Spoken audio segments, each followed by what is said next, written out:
series had marked the 150th anniversary of the publication of Little Women. It was originally 2 volumes. Little Women from 1868 was volume 1. Louisa wrote all 402 pages in less than 6 weeks. Volume 2, called Good Wives, was written at the request of her publisher and readers. They all wanted to know who the girls would marry. Louisa wasn't particularly interested in this. She said it was better to paddle your own canoe. So she purposely disappointed all the Joe and Morey shippers and made of Joe a funny match. Both volumes are usually combined together nowadays under the title Little Women. This slide here shows the cover of the 150th anniversary edition. And now there's another Little Women movie that has been nominated for an Academy Award. I'd like to ask for a show of hands here. How many of us growing up admired Joe or could see themselves in Joe? Yeah. As many of us know, Little Women was largely autobiographical. Like her heroine, Jo March, Louisa May Alcott supported her family with what she called blood and thunder tales, gothic thrillers with names like Pauline's Passion and Punishment. She wrote under the pseudonym A.M. Barnard.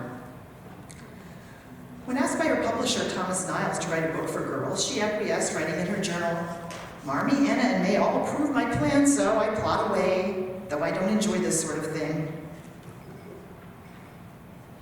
Louisa was a Unitarian, feminist and abolitionist living in Concord, Massachusetts.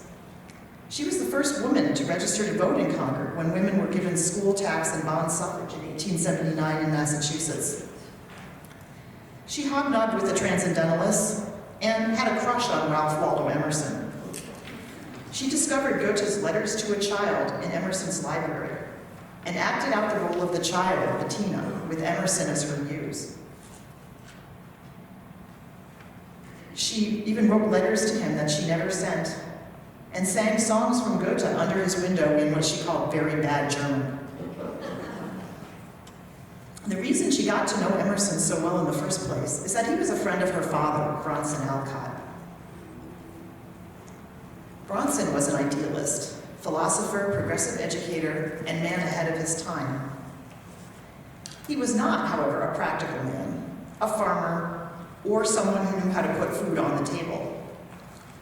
When Louisa was 10, Bronson moved the family to Fruitlands, a utopian community based on transcendentalist principles that he founded with Charles Lane in Harvard, Massachusetts.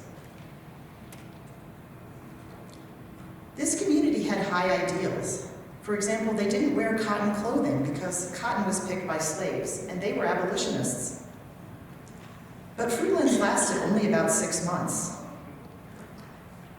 The men were more interested in talking about the oversoul than bringing in the harvest. And the women and children couldn't do all the work themselves. Louisa later wrote about her Fruitlands experience in the satirical short story, Transcendental Wild Oats.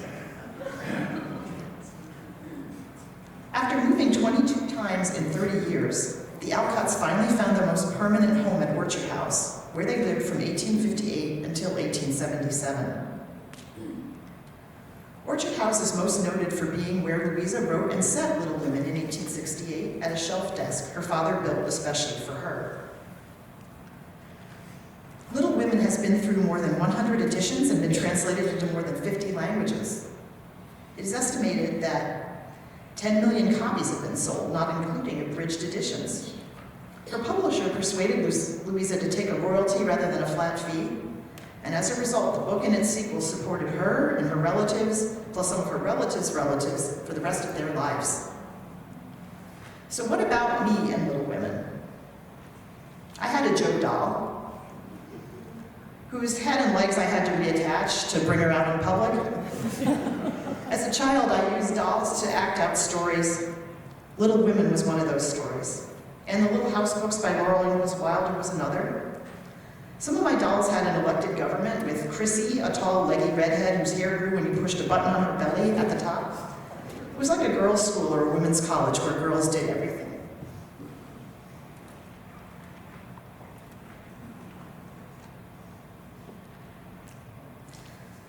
I received the Illustrated Junior Library edition of Little Women as a gift. One of the things about this book that has always stayed with me is the image on the cover, the family gathered around the piano singing. Even though I'm not much of a pianist, I am a musician. I play the violin and viola. And I've always felt that was the highest purpose in music. Not performance or musical skills or putting in your 10,000 hours for Malcolm Gladwell, but bringing people together.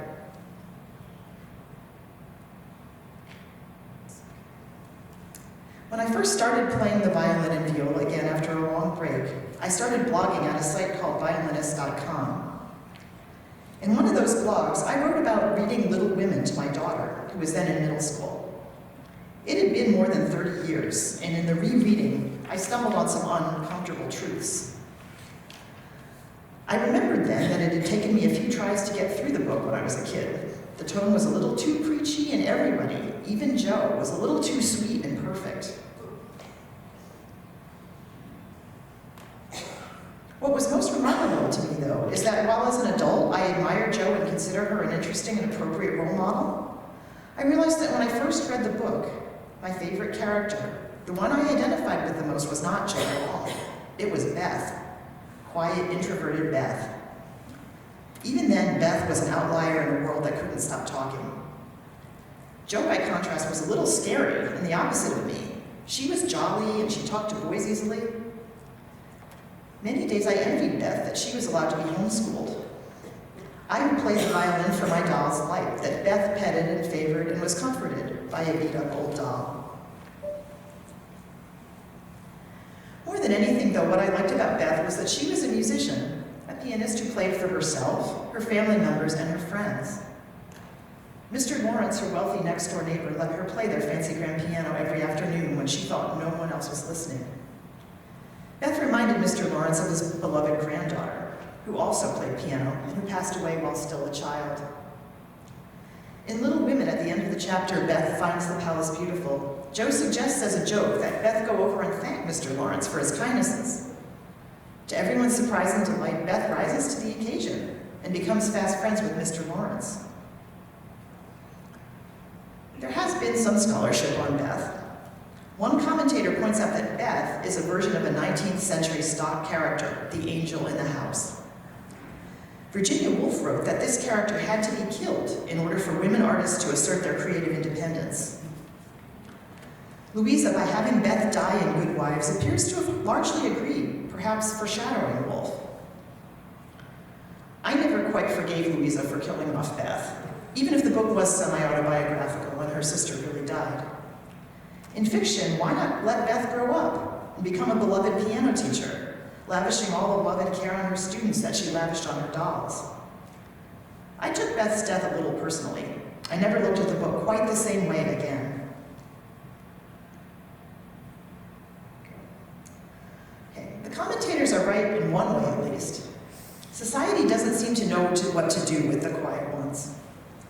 It's viewed as a tidier and more dramatic story if they are pushed off the literary stage one way or another, leaving the real interesting business of literature to those who heroically take risks and self-actualize. Both from my personal experience and from reading Susan Cain's on introverts, Quiet, it appears not much has changed. In my relief at having my basic introversion validated by Cain's book, at first I missed an important part of her thesis, that introverts and extroverts complement and need each other. What's out of balance today is that the extrovert ideal is taking up too much space. Cain makes the case that introversion, with its allowance for and consideration of fear, uncertainty, and doubt, provides a much-needed check on overreaching. She points out that throughout history there has always been an important creative tension between thought and action, between the philosopher and the king. Introverts, with their tendency to look before they leap, are less likely to make bad investment decisions, and are more likely to be able to see and avert impending disasters. 150 years before Susan Cain, Jo March knew this already. Jo describes Beth as her conscience and has a special close relationship with her of mutual respect. And when Beth, the angel in the house, dies, Jo's comfortable but limited world dies with her, only to be reborn as something new and revolutionary. I wrote about Beth and Joe as a complementary introvert and extrovert pair in the Little Women anthology, Alcott's Imaginary Heroes. This photo of me reading Little Women next to a local landmark was part of the publicity for that book.